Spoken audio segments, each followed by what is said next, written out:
Hola, ¿qué tal? ¿Cómo les va? Nueva edición de este ciclo de entrevistas con representantes del pueblo, organizado por el Instituto de Formación Política y Gestión Pública, dependiente del Gobierno de la Ciudad de Buenos Aires. Y hoy nos visita un diputado nacional por la Unión Cívica Radical, Sebastián Salvador. Sebastián, muchísimas gracias por visitar nuestra casa. Al contrario, Rubén, un gusto.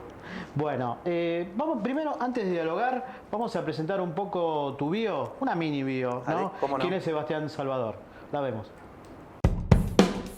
Sebastián Salvador nació el 11 de septiembre de 1977 en San Fernando, provincia de Buenos Aires, hijo del dirigente radical y ex vicegobernador de la provincia de Buenos Aires entre 2015 y 2019, Daniel Salvador. A principios de los 90 empezó a involucrarse en política. En el año 2011 fue candidato a concejal de San Fernando. Finalmente, en 2015, ingresó al Consejo Deliberante. Fue electo presidente de la UCR de San Fernando en 2016 y reelecto en 2018. Desde 2019 es diputado nacional de la provincia de Buenos Aires en representación de la Unión Cívica Radical. Su autor preferido es Gabriel García Márquez y recomienda todos sus libros, no podría elegir uno. Su comida y bebida preferida, el asado con Fernet. Conozcamos más de Sebastián Salvador. Bueno, a mí no me gusta quedarme con esta mini video y quiero profundizar un poco más de parte tuya. ¿Quién es Sebastián Salvador? Contanos un poco tu infancia. Venís de una cuna netamente radical, ¿no? Así es, sí, soy un hombre del distrito de San Fernando, nací en San Fernando, todos mis primeros pasos en la política fueron en San Fernando, pero fui al colegio en San Fernando, toda mi infancia prácticamente deportiva, digamos, y social fue en el territorio de San Fernando, así que me identifico mucho con mi distrito, la verdad que me gusta estar ahí, además de tener obviamente otras obligaciones en otros distritos y en otras provincias inclusive, pero estoy muy arraigado a lo que es mi distrito, San Fernando, que es un distrito al cual quiero mucho y creo que tiene muchas posibilidades de progresar. Pero volviendo a lo que vos decías, yo una persona de familia, digamos, muy apegado, familiero, amiguero, digamos, me gusta pasar los ratos libres que puedo en San Fernando, junto a los amigos, junto a la familia, y en definitiva, una persona sencilla, me parece. Pero contame un poquito esa infancia, porque, por eso te marcaba lo del radicalismo. Tu papá fue vicegobernador, pero es un hombre con una larga trayectoria en la Unión Cívica Radical. Me imagino una infancia, una adolescencia con mucha política, ¿no? Sí, no? Sí. Yo lo que destaco que mi viejo jamás me dijo tenés que hacer esto o seguime. Fue como algo natural que se fue dando. Nosotros, obviamente, yo era muy chico, pero me acuerdo del 83, mi casa era prácticamente un comité radical, donde venía gente a doblar boletas, donde estábamos todo el tiempo de campaña. Después, obviamente, lo fui siguiendo a mi viejo. Mi abuelo también había sido un dirigente importante del radicalismo en su momento, entonces yo vengo mamando eso desde muy chico y realmente como que se fue dando naturalmente. Después yo fui tomando mi propia impronta ya de más grande y resulté electo concejal por mi distrito y después, ya diputado nacional, así que... Ya vamos a llegar a eso. Pero se dice habitualmente que hay dos radicales y hay una interna. ¿En la casa de los Salvador había interna o todos alineados con el padre? No, siempre, por supuesto, tenemos algunas diferentes visiones o discutimos de política, pero siempre en el marco de lo familiar y en el marco de una misma mirada, más allá de que podemos tener algunas diferencias en algunas cosas, pero realmente me acuerdo, Alfonsina ha venido a mi casa muchas veces a visitar a mi papá, a mi abuelo, hemos tenido cumpleaños de mi abuelo en Mar del Plata, donde venía Raúl, donde vino Angelós, y todo eso me fue obviamente forjando como para ser un político, ¿no? Tu papá fue, aparte de vicegobernador de la provincia de Buenos Aires, fue secretario de la CONADEP. ¿Cómo viviste esa etapa? Porque me imagino que habrá sido un momento difícil, ¿no? El juzgamiento de las juntas militares, veníamos de una dictadura, estaba muy fresquito todo eso. Fue secretario, entiendo, ¿no? De la CONADEP. Sí, fue miembro de la CONADEP, secretario. La verdad que yo era chico, no tengo tantos recuerdos, pero sé lo que ha vivido él y lo que cuenta él, que eran momentos duros porque obviamente estaban tratando de investigar a los militares que todavía tenían poder. Entonces, En ese sentido era difícil porque tenían que ir a un cuartel a investigar y los generales, los militares estaban ahí todavía con poder y no les querían dar pruebas, no los querían hacer entrar. Obviamente fue mi papá amenazado en esa época porque, bueno, obviamente los militares no querían que se los investigue. Realmente ese fue un proceso impresionante y un trabajo realmente muy importante que hizo la CONADEP para que tengamos justicia en la Argentina.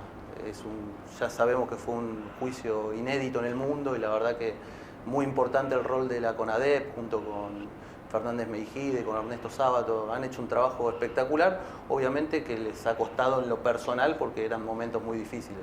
¿Y hoy cómo ves el laburo en materia de derechos humanos? Sacando tu labor en la comisión, porque sé que sos vicepresidente de la comisión, pero digo, en general, ¿crees que hay como una especie de apropiación partidaria del tema de derechos humanos? Porque, bueno, yo era adolescente en esa época y el tema de derechos humanos como que nos cruzaba todo, era algo horizontal y todos estamos relativamente involucrados. ¿Crees que ahora se sectorizó ese tema? Lamentablemente, sí, con 12 años y estos 4 años del kirchnerismo prácticamente han intentado tener una política de derechos humanos que responde a un relato. Los Kirchner no han hecho prácticamente nada por los derechos humanos. Cuando estuvieron en Santa Cruz, inclusive jamás presentaron un habeas corpus ni nada por el estilo, pero sí cuando estuvieron acá en la presidencia han generado una épica, un relato que tiene que ver justamente con que ellos se han apropiado de los derechos humanos. Me acuerdo que hasta inclusive le han cambiado el prólogo al nunca más, una barbaridad. Han pedido, Néstor Kirchner, disculpa en nombre del Estado por 30 años de no haber hecho nada, cuando realmente el que hizo algo de verdad e importante fue Raúl Alfonsín, metiendo preso a los militares que fueron responsables de la etapa más oscura de la Argentina. Entonces, realmente, después obviamente se les va cayendo el relato cuando lo tienen a Milán y cuando la gente se va dando cuenta que en realidad no han hecho nada realmente por los derechos humanos, pero sí que han intentado apropiárselo y en gran parte lo han logrado. Pero creo que el tiempo después va a llevar a todo el mundo a saber bien lo que ha pasado con los derechos humanos en la Argentina. Te llevo un poquito otra vez al pasado, dijiste que fuiste concejal, pero previamente tuviste una importante militancia dentro de la juventud. Hay como todo un recambio, ¿no? Dentro del radicalismo. No quiero mencionar otra figura política, pero hay varios sub 40 hoy del radicalismo que provienen de la juventud radical, ¿no? Sí, fui miembro de la Juventud Radical durante mucho tiempo. En esa época donde yo participaba de la Juventud Radical, realmente el partido venía después de la crisis del 2001. Estaba en el desierto. Estábamos en el desierto. Realmente. Y con una anchoa, ¿no? Era muy, muy difícil militar en el radicalismo, pero bueno, esto por suerte fue una etapa que pasó, que le afectó a todos los partidos políticos, pero esencialmente al radicalismo. Fue una de las bombas que suele poner el peronismo, que después le termina explotando a otro gobierno, sin quitar responsabilidades, pero eso fue así y bueno, nos afectó mucho. Y a partir del 2015, con la presidencia de Daniel Salvador, con Maxi Abad, con toda la gente que hoy está conduciendo el partido, hemos podido revertir esa situación y hemos podido poner un radicalismo nuevamente en la cancha, pero además vigoroso, lleno de jóvenes. Hoy es ir a los comités de cada distrito, inclusive en el conurbano, donde es más difícil para los radicales hacer política, y vemos comité con juventud, comité con presidentes de los comités, concejales, con una renovación muy importante. Y eso tuvo que ver con un proceso del 2015 hasta esta época donde el radicalismo es protagonista de nuevo, ¿no? Te llevo a la gestión, fuiste concejal, lo mencionaste en varias oportunidades. ¿Qué hace un concejal? Para explicarle sintéticamente a la gente, ¿cuál es la función de un concejal? Mira, tiene varias funciones, pero básicamente es el control al Ejecutivo con el tema de las tasas. Es muy difícil cuando sos minoría porque a veces no podés imponer proyectos propios, pero lo más importante es defender al vecino cuando hay atropellos. Cuando hay atropellos en materia del aumento de tasas, por ejemplo, de la fiscal impositiva. Bueno, creo que esos son las etapas más importantes de un concejal y bueno, la verdad que nosotros intentamos hacer muchísimas cosas. Por suerte se aprobó la ley Micaela en San Fernando, que fue uno de los proyectos que yo presenté. Y bueno, eso sí, fue uno de los poquitos que pudimos aprovechar como oposición, que nos han votado, pero bueno, y siempre nos opusimos al aumento de tasas, que en San Fernando son las tasas más altas de la provincia de Buenos Aires, y entendemos que con la recaudación que tiene San Fernando y hoy le están aumentando nuevamente las tasas a los vecinos, la verdad que es un despropósito y creo que es un problema muy grande que tenemos en San Fernando, y eso era uno de los objetivos nuestros desde la concejalía, frenar el aumento de tasas. Si hay un proyecto que te definiera como concejal, ¿sería esto de Micaela o hay alguna otra? Sí, presentamos muchísimos proyectos que tienen que ver con cada barrio, digamos, pero realmente uno que haya salido y que es importante me parece que es el de la ley Micaela, que es la perspectiva de género, la formación con perspectiva de género de todos los funcionarios, ¿no? Llegaste a diputado nacional, actualmente sos diputado nacional. ¿Qué es ser diputado nacional? Más o menos como lo de concejal, pero trasladado a diputado, para explicarle un poco a la gente, ¿no? Sí, bueno, primero es un honor que mi partido me haya elegido como uno de los candidatos en el 2019, pero es un rol muy importante porque también es el control que tenemos sobre el Ejecutivo. Muchas leyes importantes pasan por el Congreso, cuestiones presupuestarias.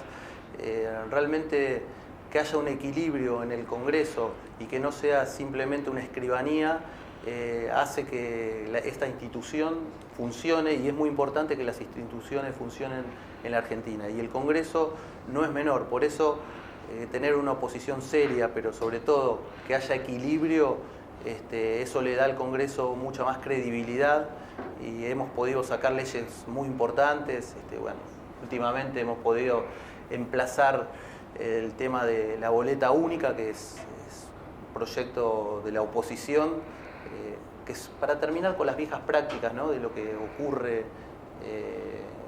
desde hace años, sobre todo en el conurbano. Me parece que ahí hemos dado en la tecla, y después muchísimas cuestiones que tienen que ver con medicamentos para el HIV.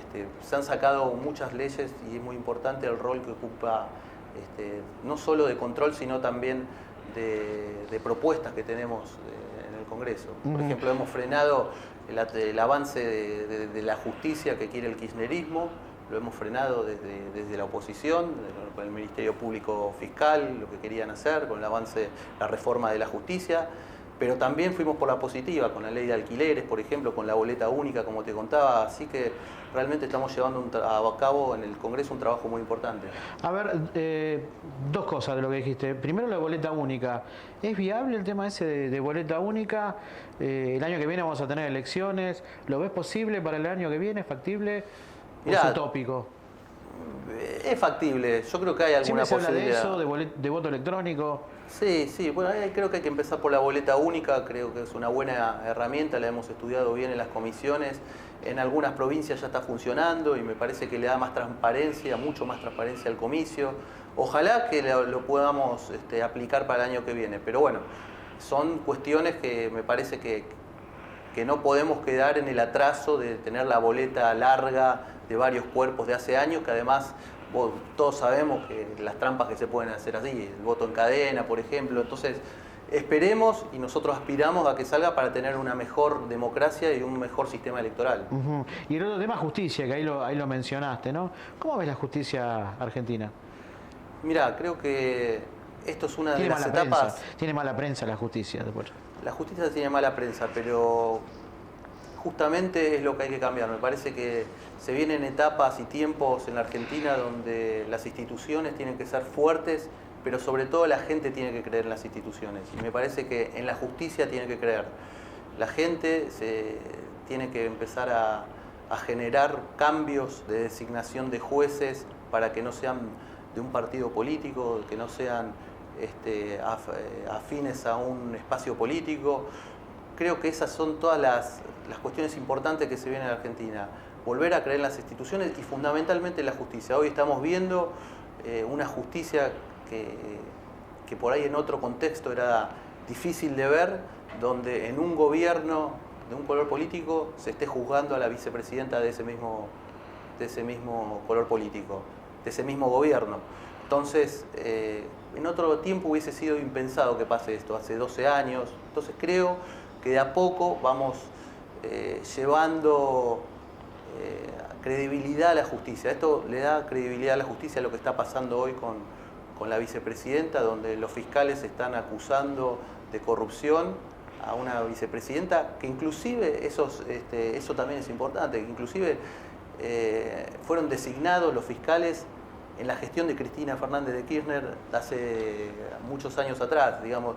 Eso le da credibilidad y eso es lo que tenemos que, los diputados, los dirigentes, tenemos que tratar de focalizar y de transmitírselo a la gente, de volver a creer en las instituciones, y la justicia es una de las más importantes. Entonces, ojalá que podamos construir una justicia que la gente empiece a creer y que vuelva a tener buena propaganda, como vos dijiste, que hoy la tiene mala, pero sí, aspiremos a que la tenga. Sí, lo que da la impresión es que como que no hay reglas claras.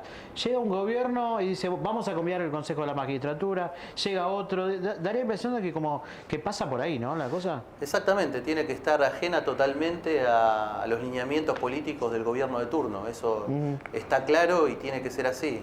Entonces, hay que buscarle la manera. Por eso creo que a partir de esto, la República necesita que la justicia funcione lo mejor posible, por el bien de todos los argentinos. La República, la democracia necesita una justicia en serio, y lo que no puede pasar es que sean dependientes del gobierno de turno. Entonces hay que trabajar en eso fuertemente, y creo que esto que está pasando ahora es una fuerte señal para que esto se vuelva a los orígenes, a que la justicia como sea ciega, sorda y muda, y que se aplique en los momentos que se tiene que aplicar, no importa quién esté de gobierno. Quiero volver al tema de derechos humanos, porque como lo había mencionado, vos sos vicepresidente de la comisión en la Cámara de Diputados, y uno siempre asocia derechos humanos con la dictadura, pero durante todo este tiempo hay también cuestiones para pelear por derechos humanos, y sé que vos tuviste, encima, llamativo durante la pandemia, ¿no? Tuviste un protagonismo bastante importante. Sí, realmente, obviamente condenamos lo que ha pasado en la etapa del 76 con el gobierno militar, donde fue tremendo lo que ha pasado, y bueno, nuestra impronta radical siempre, y de la mano de Alfonsín, que ha juzgado a los militares, siempre lo tenemos presente. Pero también hay derechos humanos actuales, y en la pandemia se han vulnerado muchos derechos humanos en todas las provincias. Ha habido muertes, mutilaciones, violaciones. El caso también emblemático fue lo de Formosa, donde nosotros desde el Congreso impulsamos que se constituya la comisión en Formosa para que se constaten los graves hechos de vulneración de derechos humanos que había en esa provincia. Lamentablemente, el presidente de la Cámara en ese entonces, Sergio Massa, hizo caso omiso, y a pesar de eso nos fuimos con 2 diputados más, el diputado Wolf y la diputada Frade, a Formosa para efectivamente constatar lo que allí estaba pasando, y realmente fue terrible. Habían habido muertes, había un régimen carcelario donde los que estaban sospechados que tenían COVID, ni siquiera se sabía que tenían COVID en ese momento, eran trasladados a una especie de cárcel o de escuelas donde estaban con rejas, tenían que pedir permiso para ir al baño, eran separados de sus familiares, de sus hijos, en muchos casos se los llevaban por las noches como si fueran delincuentes de las casas. Realmente se ha vivido una etapa muy, muy difícil en la pandemia, donde el gobierno nacional hizo caso omiso a nuestras denuncias. De hecho, avaló siempre a Gildo Infran y ha avalado a todos los gobernadores que hacían abuso institucional con sus policías en sus provincias. Realmente una vergüenza lo que ha pasado, y nosotros seguimos peleando de la Comisión de Derechos Humanos, y también una vergüenza cómo se alinea el gobierno nacional con Venezuela, con Cuba, con Nicaragua, con dictaduras, y realmente a nosotros eso no solo por la cuestión de derechos humanos, que obviamente es un mal ejemplo alinearse con esos países, sino porque además alinearse a esos países nos deja fuera del mundo, en términos económicos también. O sea, ¿quién va a querer venir a invertir acá donde probablemente al alinearnos con esos países tengamos las mismas prácticas, o sea, no hay seguridad jurídica. Realmente es inexplicable cómo el gobierno nacional, que dice defender los derechos humanos, se alinea a esos países donde realmente hay un abuso permanente de los derechos humanos, no solo dicho por nosotros, sino por organismos internacionales, ¿no? Te hago las últimas, sos un hombre de la provincia de Buenos Aires, mencionaste varias veces San Fernando. ¿Cómo lo ves a la provincia y puntualmente el conurbano? Por aquí han pasado intendentes, sobre todo del interior, y terminan reconociendo de que hay una provincia dividida en dos, ¿no? Una la del interior y otra la del conurbano. Dos en una. ¿Coincidís con esa idea? Y después, ¿cómo ves al conurbano puntualmente, no? Sí, la provincia de Buenos Aires evidentemente tiene dos realidades, una que tiene que ver más con el interior, más vinculada al campo y a ese tipo de producciones, digamos, y después lo que es el conurbano, donde hay una aglomeración de gente impresionante y donde realmente veo que no se están haciendo las cosas bien. Nosotros tenemos hoy un gobernador de la provincia de Buenos Aires que realmente no la conoce, no es de la provincia de Buenos Aires, y ha dicho, siempre dice alguna barbaridad, pero las escuelas, por ejemplo, no las arreglan. Quieren seguir haciendo populismo cuando ya no les da el margen para hacer populismo. Hace un mes aproximadamente el gobernador de la provincia de Buenos Aires anunció que iba a regalarle el viaje de egresados a los chicos. Y realmente hay que utilizar esa plata para arreglar las escuelas, para arreglar las paredes, las puertas, para ponerle gas, porque hay escuelas en el fondo, el conurbano profundo, donde realmente no funcionan y es muy difícil que haya una educación eficiente con instalaciones de esa manera. Y además, obviamente, hay que pagarle mejor a los docentes, ¿no? En vez de regalar viajes de egresados. Las últimas, ahora sí, leí por ahí, escuché por ahí que tenés ganas de ser intendente de San Fernando. ¿Por qué? ¿Para qué? Porque en algún momento yo sé que voy a ser intendente de San Fernando. Creo que San Fernando tiene un potencial mucho mayor del que hoy provee. San Fernando está cerca del río, tiene islas, 900 kilómetros cuadrados de islas, realmente un potencial impresionante, y están haciendo de San Fernando un lugar solamente para dormir y donde no están dejando que las empresas se fomenten o haya una expansión de empresas, de comercio, y además con una tasa siempre cara para todos los que quieren aportar en el distrito, realmente para los que quieren poner comercio, los que quieren poner pequeñas y medianas empresas, realmente siempre los están asfixiando. Me parece que tenemos un potencial enorme, pero además tiene barrios muy carenciados San Fernando. No es solamente lo que se ve en las fotos, tiene barrios muy carenciados donde no se los ayuda a los vecinos. Sí que se ve, por supuesto, en las partes, en las avenidas, las luces, todo eso se ve y está muy bien, y hubo un cambio del gobierno anterior a que eso nos parece bien, pero me parece que tiene San Fernando muchos problemas que todavía no se han solucionado y que hay un gobierno que se va pasando de familiares en la misma matriz, el papá, el hijo, los hermanos, el cuñado, están todos en el gobierno, y me parece que una democracia sana en el distrito de San Fernando implica que haya un gobierno de diferente color político después de tantos años de que lo manejaron los mismos. Fantástico. Y somos, además, aparte de la capital nacional de la náutica, no estamos exentos de lo que es el conurbano, volviendo al tema anterior, donde hay el 70% de los chicos son pobres, hay mucha pobreza, mucha indigencia también en nuestro distrito, por eso es muy importante que haya también intendentes que conozcan y que quieran resolver los problemas de la gente. Por eso es que quiero ser intendente de San Fernando. Bueno, quedó claro. Te propongo un ping-pong final. Dale. ¿Te parece? Imagino que, bueno, en esta recorrida por la provincia, por el interior del país, mismo por San Fernando, vas en auto, escuchando música. ¿Qué banda o qué tema tal vez no puede faltar en tu playlist? Imagino que escuchas música, ¿no? ¿O vas escuchando programas políticos? Sí, las dos cosas, pero no, escucho mucha música. Bueno, me gustan mucho los Rolling Stones desde siempre.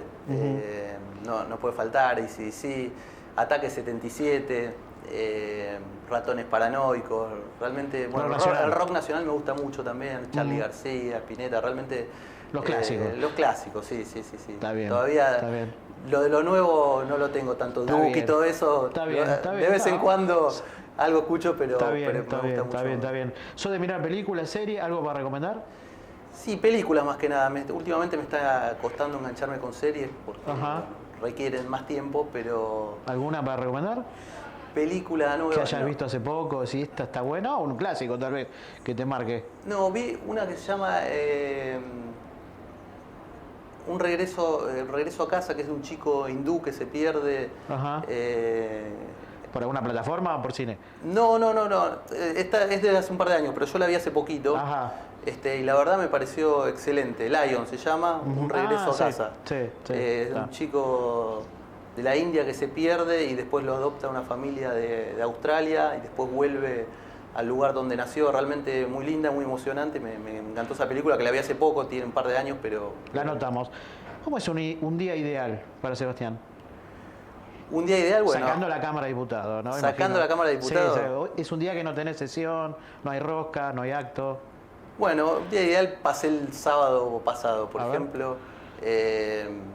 Bueno, dentro de todo tuve un día tranquilo en lo político, pasé por varios días del niño que tenía en mi distrito, en San Fernando. A la tarde me fui a jugar al fútbol con amigos y después un encuentro familiar. Así que realmente eso fue... Sos familiero. Soy familiar. Tranquilo. ¿Qué te emociona? Me contaste recién de la película que te emociona, pero ¿hay otras cosas que te emocionan? Me emociona varias cosas, entre ellas cuando veo que algo producto del esfuerzo va saliendo. En los últimos años me han pasado muchas cosas que hemos ayudado, hemos entre mucha gente de mi equipo intentado hacer cosas que parecen difíciles y que a medida que van saliendo realmente me parece, con el esfuerzo de todos los involucrados, esas son cosas que me emocionan. Bueno, no conozco San Fernando, no he ido nunca, pero recomendame un lugar en San Fernando, decir, este es el lugar que tenés que, no podés evitar ir a este lugar. Bueno, frente al río es muy lindo San Fernando, tenés muchos lugares en San Fernando, lo que es la parte de Libertador, el centro comercial de Virreyes, a mí la verdad que me gusta, Victoria, muy pintoresco, la calle Santa Marina, donde también hay comercios, Constitución. No, realmente a mí me gusta todo San Fernando. Todo San Fernando. El fondo de Virreyes, donde también hay una condición social por ahí donde le cuesta más a la gente, pero también tiene sus fábricas, tiene también mucha gente de laburo que está involucrada con el distrito y también tiene lindos lugares donde uno se puede caminar, donde uno puede hablar con los vecinos. Realmente San Fernando tiene todo, pero puede estar mejor. Bueno, para terminar te propongo un jueguito que le hacemos a la mayoría de los invitados, un espejo, y la idea es, ¿qué ves cuando te ves? A ver. ¿Qué ves? ¿A quién ves? ¿Y cómo te ves? No, bueno, veo una persona, como te decía al principio, familiera, amiguera y que sencilla y que trata de hacer lo mejor posible en su vida privada, pero también para los demás. Con muchos aciertos y con muchos errores seguramente, pero básicamente es eso. Y conforme con lo que fui logrando hasta ahora, me parece que hemos tenido objetivos importantes en estos últimos años sobre todo y se han ido dando. Así que eso es lo que veo y me pone orgulloso, pero no por mí, no por sino por lo que uno logra también para los demás. Así que veo eso. Y también veo un diputado que se preocupa y que viene a trabajar seguido. Sebastián, muchísimas gracias por tu visita, te esperamos en alguna otra oportunidad y con ustedes nos reencontramos en la próxima. Muchísimas gracias. Gracias, Rubén. No, gracias.